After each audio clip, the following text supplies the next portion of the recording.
Congressman Rogers, welcome this morning.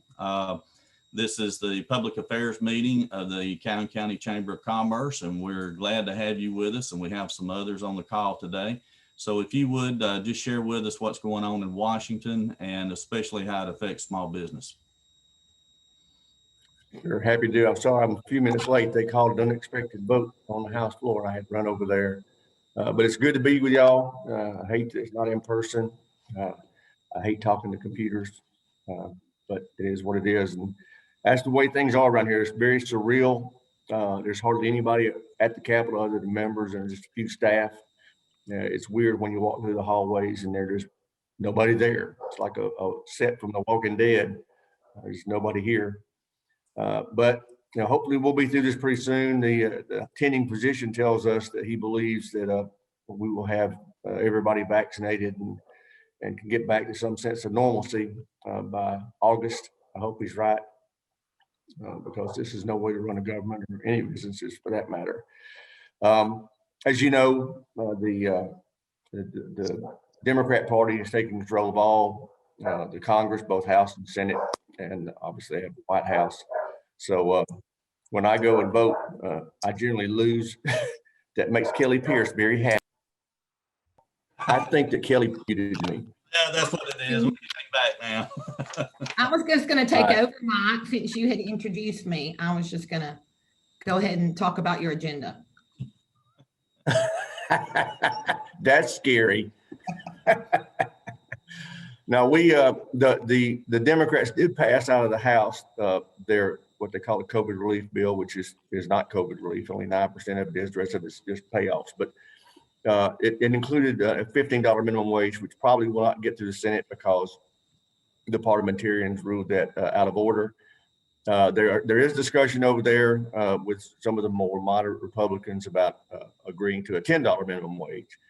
Bernie Sanders is saying no, and some of the other members of the Democrat Party are not agreeing to anything less than $15. So I don't think that will move as far as the minimum wage increase. I don't think they'll get an agreement, but you never know. So we expect that bill to come back to us from the Senate sometime next week with whatever they have modified for a vote in the House. And whatever it is, the Democrats have to vote. In the House, it's a simple majority, and they've got the votes to prevail. What we're debating today is pretty scary. It's what they call H.R. 1. It's what they've reserved as their most important bill, and that's basically to federalize elections. It will pass the House. It will not pass the Senate. They can't use reconciliation for it, but it basically is a bill to make sure no Republican ever wins another election. It gives federal funding for elections. For every dollar you raise, the federal government will give you $6 for your campaign. It gets rid of voter ID. It automatically registers everybody 18 years and older, including felons in prison. It's just really, it's insane. Again, it's going to pass the House. It will never pass the Senate. So while it's pretty scary what it would do, this is a bill they passed last year too. The Senate's not going to take it up. What I'm focused on, as y'all know, I've taken the top spot for Republicans on the Armed Services Committee, and I'm very focused on defense spending. One of the great things about the Armed Services Committee is we're very bipartisan. We've been that way forever. We're the only major committee that's passed a major piece of legislation every year for 60 consecutive years, which shows that no matter how partisan this place gets, when it comes to the troops, we get their business done, and we expect that to happen again this year. The chairman of the Armed Services Committee, Adam Smith from Washington State, and I get along wonderfully. And so I don't expect us to have any problems on the Armed Services Committee as far as partisanship. And I met yesterday with the chairman of the Senate Armed Services Committee. He came to see me, Senator Reed, and I think we're going to get along just fine. The big worry I've got is with all the borrowing this country's done to get through this pandemic, and we've already spent about $6 trillion, not including this payoff bill that Nancy Pelosi's pushing right now. This debt service is going to really be a problem for us. We already owed over $20 trillion in debt before we started all this borrowing. So as the economy picks up and interest rates start to tick back up, the pressure to service that debt is going to be enormous and really going to put a burden on the budget. Well, my position has been since I got here, and it will be to the day I leave, is it doesn't matter if Social Security solvent or Medicare solvent or anything else. If you're dead and there's people around this world trying to kill us, we have to rebuild the military, notwithstanding what the president said in the last election. And I'm a big supporter of Trump, but we have not rebuilt the military, as he's been saying. We have started it. He funded us very well for about 3 years, but it's 3 years out of a 10 to 12 year process for us to completely rebuild and modernize the military. So my number one goal is to make sure defense spending is not cut. I would ideally like to see the recommendations of the bipartisan National Defense Strategy Commission fulfilled, which is a 3 to 5% increase each year for the next several years as we proceed in this process of trying to rebuild the military. People forget we've been at war for 20 years now in 2 theaters. I mean, we've worn everything we've got out, from people to equipment. And China is really on the march to become a military superpower around the world. So we don't really have a choice about this. So my primary focus is going to be to ensure that defense spending is not cut. Hopefully it's increased, and that we really get after this process of modernizing our military. We've got to recognize that future wars are not going to be fought like wars of the past, and we've got to change, and that's going to require some getting rid of some legacy platforms and doing some things that are more modern, focusing on cybersecurity. It's going to be a big focus. The Space Force was a big step for us to recognize that that's now a warfighting domain. So AI, artificial intelligence, is going to be a big deal. So we have to start preparing for those kind of wars, and it's going to be expensive. So that's where my primary focus will be as I progress through this Congress. I will stop preaching and take questions if you got them. Okay, we've got several here that have been sent in ahead of time. One of them is Space Force, and a lot of folks don't realize that you've been a proponent of that for a long time. And would you kind of give a kind of Space Force 101 to help us all be more knowledgeable of it? Yeah, it's something I'm very proud of. It was my proposal, and I'm glad it was enacted. The people don't realize the Space Force is not about sending Captain Kirk up in a plane, up in a spaceship. It's about satellites. We are heavily dependent on satellites in our daily lives. Every one of you are using satellites every day and don't even realize it. When you come to a traffic signal, that red light is being timed by a GPS satellite. GPS satellites are military satellites. We let people use them because you're paying for them, but that's not why they're up there. They're up there to position our troops, to guide our missiles, to guide our UAVs. I mean, they're military satellites. You go to the bank and do a transaction, you're using satellites. Every time you use your smartphone, you're using a satellite. I mean, people think of DirecTV or Dish TV, but it's more than that. Well, the military is the same way. We have become heavily dependent on satellites to fight and win wars. And our adversaries recognize that. And while they can't defeat us in a tactical war, they decided to go after our eyes and our ears and sometimes our voices in space, which is our satellites. And we had no choice but to try to find a way to get better at it. So we pulled space activities out of the Air Force and created a separate service to make sure we're able to meet the challenges in space against our adversaries like China and Russia. So that's what the Space Force is about. It's all about satellites. And you'd be amazed at what we watch with satellites and what we can do. I mean, not just watching for countries like North Korea to launch missiles against us or whatever, but just all kind of things that I can't tell you on publicly, but there's a lot of cool stuff we do with satellites. So that's why we created the Space Force, and it's completely bipartisan. There was not a single no vote when it passed out of the House Armed Services Committee. There was just a handful of people that hate the military that voted against it on the House floor. Obviously, it passed out in the Senate the same way. This is a very bipartisan endeavor. So we're going to be spending time trying to grow and nurture it. Some people have been surprised about Alabama being picked, or Huntsville, Alabama being picked for the headquarters for the space headquarters, U.S. Space Force or Space Command headquarters. I want people to understand that that is what we call a unified command. And President Trump stood it up before we passed the Space Force. It's not Space Force headquarters. This is Space Command. It's where all the services have a single command for space activities. It was in Colorado Springs temporarily where Air Force Space Command was, but they had to find a location for the new unified Space Command, not just Air Force, but unified. And they picked Huntsville. A lot of people from Colorado are in Florida, are howling it's politics that did it, but frankly, it had nothing to do with politics. I mean, they just won a full and fair competition. I'm completely confident that the IG investigation that's going on now is going to show that. We got the report a few days ago from the Air Force about the criteria they used and how objective it was. So, I've been here a long time, and every time somebody loses a major competition for a big project, they howl politics. Not like they couldn't possibly lose, but for political interference. So I'm proud for Huntsville. This is a big deal. Huntsville, as y'all know, is a really prominent space city, and this is another feather in their cap. So I'm proud for them, but I don't expect the investigation to change the award of that headquarters. Okay. Another question we had sent in is Congress getting any definite dates for vaccines or when things will go back to some semblance of normal, the Johnson & Johnson vaccine, et cetera?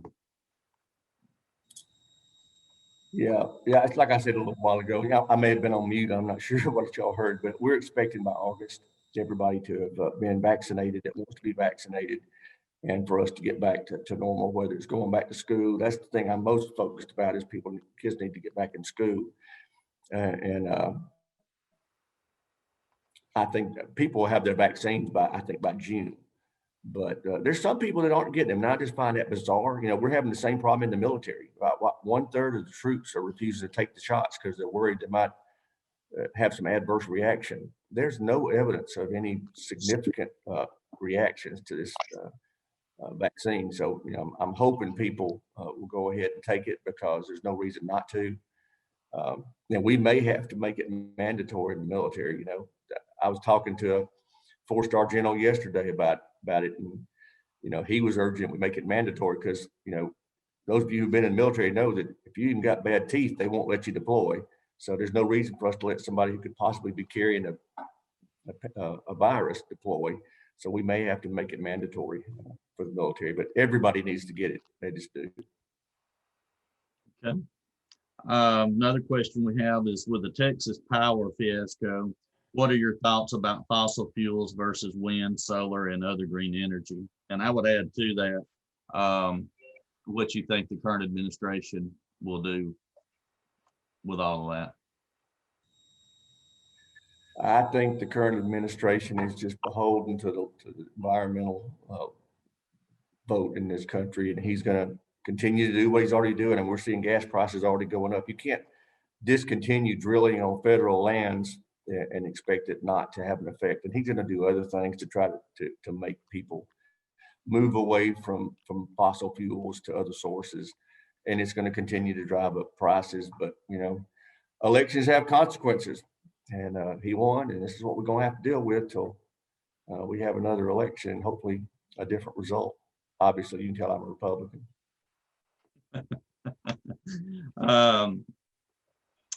Is student loan forgiveness a real possibility? And if so, what about those that have paid their loans?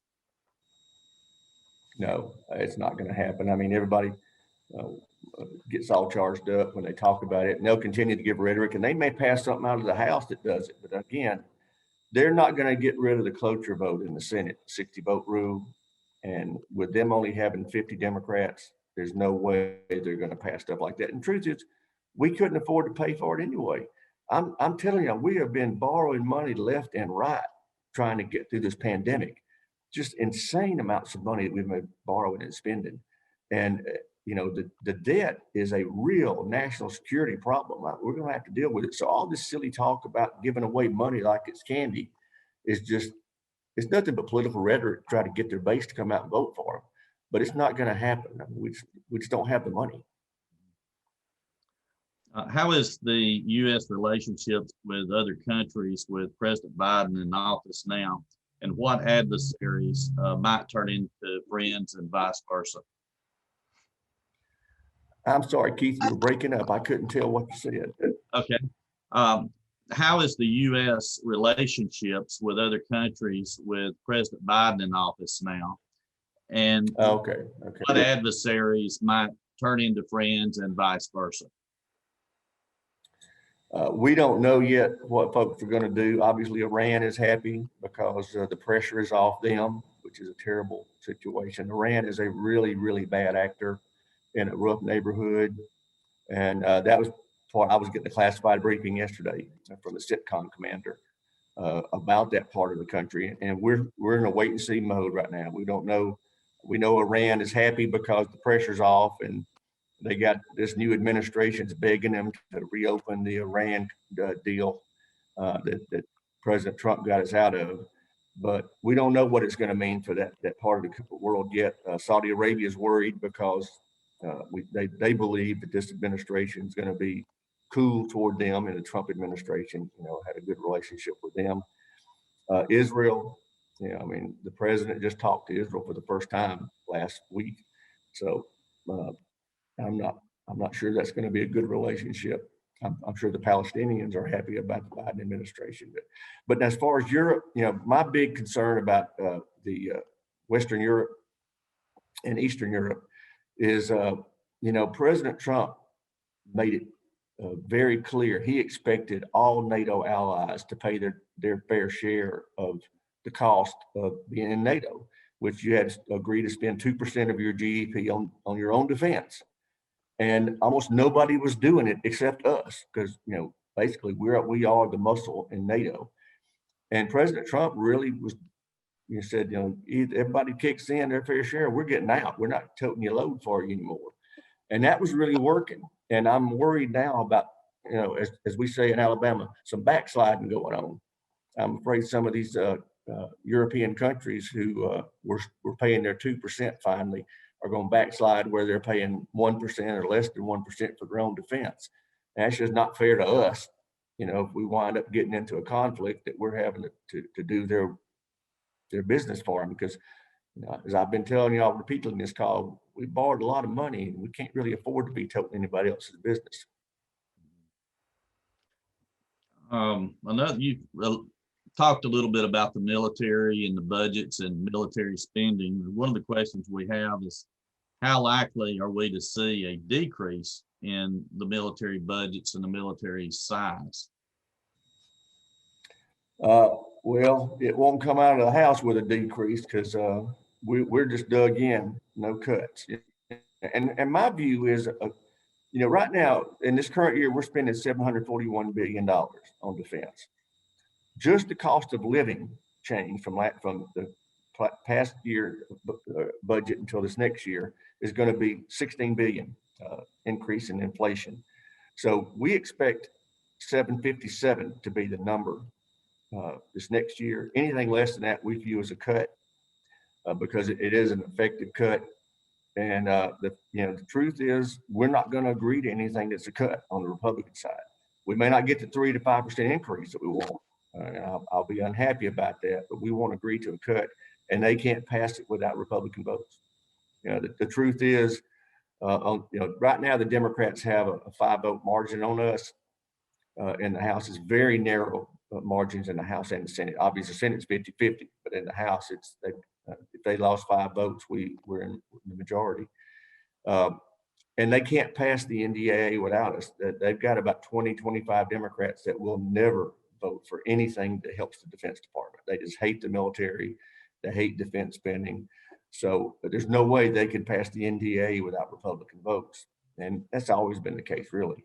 And we're determined that there can't be any cuts. So I don't think we'll see defense cuts. I'm worried we won't get an increase, but we're not in charge, so we have to live with compromise.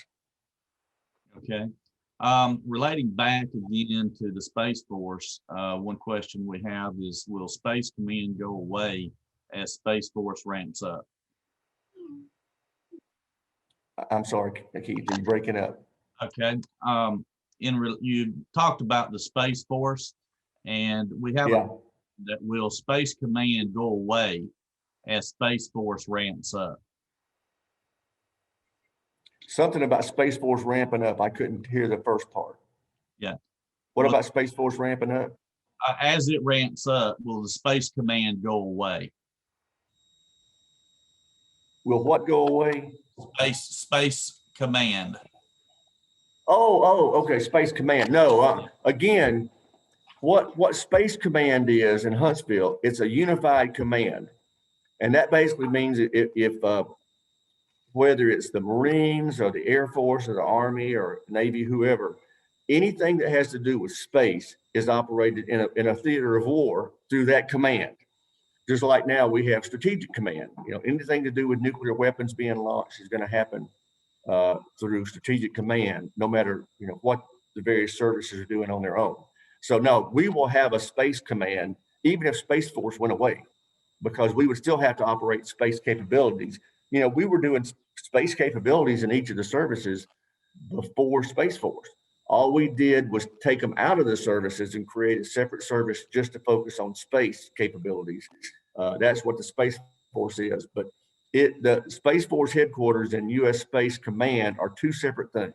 Space Force headquarters will be in the Pentagon, but Space Command is basically a combatant command, and it's going to exist notwithstanding what Space Force is doing. Okay, I've been informed we just have a couple of minutes. We've got a couple of questions here. The first one deals with mail-in voting is rife with fraud. How can it be fixed on a national level for federal elections? I'm sorry, I can't hear what you're breaking up bad. Well, try it again, Keith. All right, mail-in fraud for national elections. How can that be fixed? Oh, national election fraud. Yeah. Is that the question? Yeah. Yeah, I'm real upset about that. We can't have another election like this last one where people doubt the integrity of the election. If you want to see a real threat to our democracy, let that happen again. This country won't survive it. I'm convinced of it. The riot that we had in the Capitol was just a symptom of what we were seeing all over the country. People were livid that they believed the election was stolen. Doesn't matter if it's true or not, they believe it. And you can't have 3 or 4 or 5 major cities in America wait 2 weeks to come up with their election results and people not be suspect of what's going on, particularly when every one of them ended up going Democrat after they had just enough votes collected. And it doesn't matter if it was legit or not. People think it was not. We cannot have election integrity being in question in a democracy. So what I'm hopeful will happen is that for the next presidential election, we do some things to make sure that on election day, we know what the result is. You can't have people waiting and collecting votes for an extra week or 2 or 3 to come up with their result. One of the things I'm supportive of is us, federal government, providing money to the states that want to do mail-in ballots. States get to decide elections. Under our Constitution, it's not a federal process. If they want to do mail-in ballots, that's their business, but they need to count them as they come in. So on election day, they can release the results like Florida does. Florida, you can vote by mail if you want to, but as the ballots come in, they go ahead and open them and count them. And so on election day, they can announce what the result is. If Philadelphia was an example of a big city that took an extra couple of weeks to count up their ballots. If Philadelphia wants to do mail-in ballots, then I'm willing for the federal government to give them some extra money to hire people to come in and count them as they come in so that they can announce on election night what the result is. And the same thing with Detroit or Atlanta or any other state or big city that wants to do that. But we have got to fix this process so people have confidence in the election.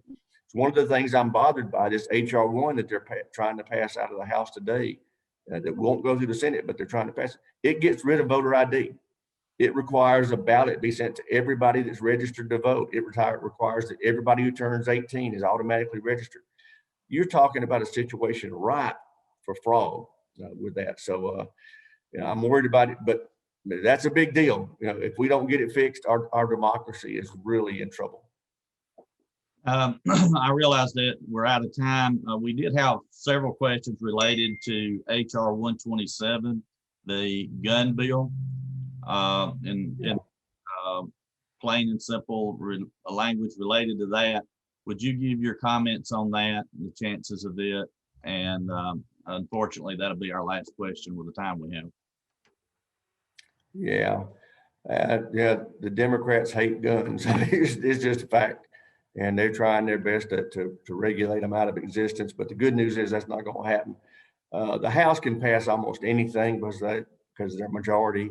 It ain't going anywhere in the Senate. I'm not sure they can get it out of the House, frankly. There are some Democrats who care about the Second Amendment. And because of and there's no Republicans that are going to vote for that crap. So I'm not sure that stuff's going to even get out of the House.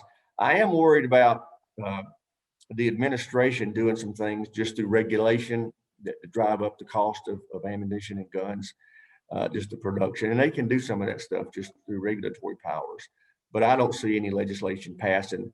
But it has scared the bejesus out of everybody. If you've been to a gun store lately, the lines are very deep trying to buy weapons. And if you can get ammo, I mean, it's hard to even find ammo now. People have been buying it up. One thing I hate is I didn't invest in a gun store before the election, because you can't help but make money in the gun business right now. Okay. Well, we've been told you're out of time. You've got to go. We had some other questions, but you've done a great job of kind of giving us an information and a picture of what's going on in Washington. Again, we appreciate you, all you do, not just for Canton County, but your district and the entire state. We mentioned Huntsville and some others. And we know that you've done a lot of work with Alzheimer's and a lot of other things that affect our area, different organizations. So we just want to express our gratitude. We thank you for your time this morning. I know you've got a busy day, and we just want you to know that we appreciate you. Well, I appreciate y'all, and I'm honored to have the privilege of representing y'all up here. And I hope that I make you proud in the way I conduct myself. But thank you for letting me visit with you. Thank you. Have a good day. Everyone, I apologize. We had more questions than we had time to get to. We were originally supposed to have an hour with him, but as it happens in Washington, things change rather quickly. And my phone was getting blown up by Chief of Staff there that he had to go. He had another thing that had popped up this morning that he had to attend to.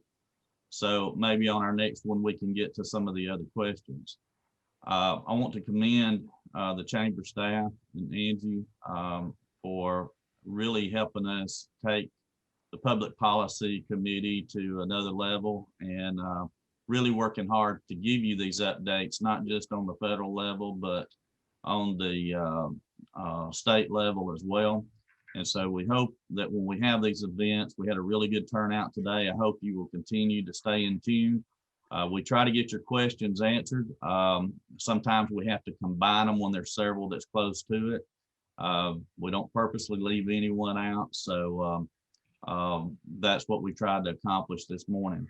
I thank you all for being on the call this morning. And please stay tuned to our newsletter that comes out.